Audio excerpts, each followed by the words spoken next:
thing on. Hello, welcome to Karma on Deck. I'm Karma. This is your Cancer reading for the week of June 27th. See, I knew I was going to not. Well, that means we just got to keep going because I said I was going to get this done with no mistakes. Hello, Cancer. Let's check your video, check your cards out and see what's going on for you. We're clearing Mercury, so let's see what kind of energy you're in moving into. One good shuffle. Here we go, Cancer. This is all you. All right, Four of Swords. Cancer, have you been keeping to yourself lately? We've got the Ten of Cups, Eight of Cups, Ace of Swords. A lot of changes going on for you, and then the Moon in the exact same position that Gemini had it in, which blows my mind. All right, so I did shuffle. So we have the Four of Swords here, which has to do with ghosting, being quiet, isolation, feeling like you're off a little bit. We were talking about the Four of Cups, which is a little bit of a similar energy. Something's kind of off. This is the card for those of you that get readings from me often that I call my ghosting card or my Snow White card. Now, Snow White can only be talked to by the prince at the right time in the right moment. So she's kind of isolated. You can see here 3 swords are off. 3 swords are on and 1 off, and they're kind of like slumbering a little bit. So it kind of tells me a little bit about isolation. It lets me know that somebody doesn't want to be bothered. They're taking a step back. We have the 10 of Cups too. This one I call Disneyland because Disneyland's not perfect, though it sells itself to be so. It's a script. It's costumes. It's your perfect story. So this is, I would say, a front, a beard, something that you're keeping so people don't know what's going on. Hi, how are you? I'm fine, thank you. The little platitude, right? So we've got this here, which is the 10 of Cups. We've got the Knight of Cups, and that's our card for feeling super emotional. So if you're feeling impulsive and withdrawing, perfect answer, right? I'm like, if I'm feeling edgy, I don't like to reach out and get other people in the way, so to speak, in the line of fire. We have Ace of Swords and then the Moon. So what is it you're afraid of? Maybe you're afraid of losing your temper, huh? We've got the Two of Pentacles. You're juggling too much. The Hierophant. Here's the thing, Cancer. Cancer's overwhelmed and feeling as if they are have too many things to juggle. And then we have the Hierophant, which tells us that you want to do the right thing. So with the right thing going on, the Hierophant tells us that you're worried about what things would look like. Boom, boom, boom, right? So if you've got things going on, overwhelmed, too many things on your table, we've got the Hierophant doing the right thing. Now, I've done a lot of talking about this, and I have to come up with a good analogy so that serves it best, and I just haven't come up with that yet. But we have the Hierophant. So I want you to think of back in the day when tarot was originally created. The emblems are not the same of what we would use to illustrate these elements nowadays. So the Hierophant has someone in a priest's robe. And these were the people that were in power back in the day. Think Roman Catholic, right? The Romans and the Catholic Church were the ones that ruled. And so the Hierophant talks about faith, and it also talks to us about what rules us. Nowadays, I use this as programs, what's running you. So, you know, it could be anything from fear mentality to abandonment to I have to, you know, keep my skirt to the knees and I have to watch my language so I don't offend anyone.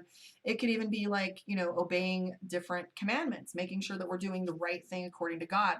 That's originally what it was meant to be. But the Hierophant often tells us like the right thing to do. So we have this measuring tape that we put ourselves against, and we're constantly seeing if we're doing the right thing, whatever that measuring tape looks like.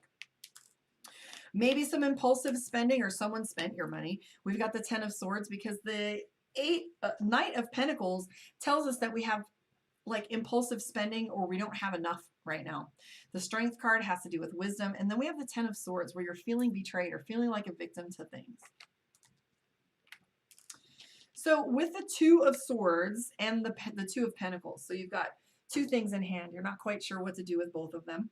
And you can only do one at a time. So you're having this decision that you have to make. And then you have the Two of Swords, which is indecision. So you're kind of analysis paralysis right now, but you have the Death card. It's my favorite card in the deck. It references change. It tells us about transformation in a lot of ways. Scorpio energy all over the place with this one. And so ultimately, it's all about you wanting or to make a choice before change happens to you. However, you've got all this tumultuous stuff going on. You don't have the Tower card, so things really aren't falling apart, but this is where your head is at. And it's like you're resisting change. So you like, what is the right thing? Okay, change is coming whether you go with it or not. So you might just kind of be swept away. So change is coming. You have the Death card. So judgment as well. So don't be so hard on yourself. Ultimately, you have the Seven of Swords and the Empress. The Empress has to do with you being strong, independent, powerful, making good choices, etc. Judgment tells me you're being so hard on yourself that it's likely not being useful. Seven of Swords, make the best of any situation. I want to say make the best of a bad situation, but what's true, not everything's bad. Sometimes we just don't like it. Bad and good are terrible adjectives, guys. Carpe diem, right? Like, it's like that. All right, let's pull some cards from, let's pull some cards for you for your moon reading, Cancer. Man, I'm really having a hard time getting up to speed here. Definitely got to come back. I got to do another one with no hitches. That's what I said I was going to do in the last video. All three have had a mistake or a problem. I'm pretty sure there's starts and stops all over the place. I'll have to go back and delete them. Mercury! Okay, Cancer moon. Thank you for your patience. Anyways. Nine of Cups. Overwhelm again. Wow, these two decks really go well together. Queen of Swords. Here's the thing, guys. Three of Cups as well. So you really want to have a little bit more fun. You're thinking about, like, why are things so hard? Nine of Cups. So many options. Not quite sure what it is you want to do, but you have the Fool card, which is opportunity. Three of Cups, celebration. So you're thinking about, like, what can I do? Again, Two of Wands. 10 of Cups. These are almost identical. Isn't that nuts? Eight of Cups. Overwhelmed. Two of Cups. Ooh, somebody out there. So how generous are you wanting to be? Because we have a card here, Six of Coins and the Two of Cups. You want to give lovingly. However, aha, Eight of Wands. So here's the deal, guys. So Cancer, this feeling is almost like I've already put things in motion, right? Eight of Wands. And we're worried that, you know, Eight of Cups isn't going to be enough. Are we going to, is it going to go in the direction that I want it to? But here's the trick. You can only go and see it out, but you have to choose a path. Again, this is you wanting to stay put, and then ultimately things are moving you forward, so you have to make a decision. And with this 10 of Cups, it's not so much that you're faking that things are perfect. It's more so like you want them to be, the fake it till you make it kind of thing. But the 10 of Cups is about perfection. You have this image in your head where you want things to be a certain way. And then again, we have the Empress card. Man, the Empress is all about, it's time to reap. It's also about protection. It's also about pregnancy. It's a fullness kind of thing. And the Empress is somebody who's in control. This is immaculate self-control. So you're really wanting to put things into alignment. You have the Emperor and the Empress. You also have the Two of Cups. So ultimately, there might be some tone of relationship for this, a thought process that's going on for you. You have the Fool card, whereas you want some changes and you're at a crossroads. You got to pick a path. That's what it's telling you. Empress, be the leader. How do you want to lead, though? You have the Emperor and the Empress. So do you want to be direct or do you want to be nurturing? You just got to decide. Neither one is right. Neither one is wrong, I think, but you're just, how do I do this? And what's the right way to do this? Ultimately, just getting a thing done is often enough. I mean, we worry so much about the how we're going to do things instead of just keeping our intention set, right? So when your intention is clear, your mechanism will appear. Hello, Sci Seminars.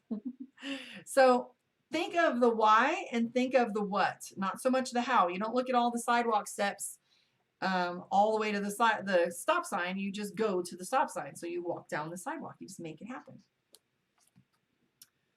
Palmistry, interpretation. So I do love that because it's all about how you're interpreting your next steps, right? Reframe. Do you know what a reframe is? So reframe. Honey, I'm home. I had a long day and I'm tired. Let's reframe that into, it was a productive day. I'm glad to be home to rest, relax, play, enjoy, whatever. So reframe things, no good or bad. So what is your interpretation? Thank you for hanging out with me. I'm Karma. If you want to book your one-on-one, karmaondeck.com. I'm pretty sure this isn't a great example, but those of you that know me know how to find me. Thanks.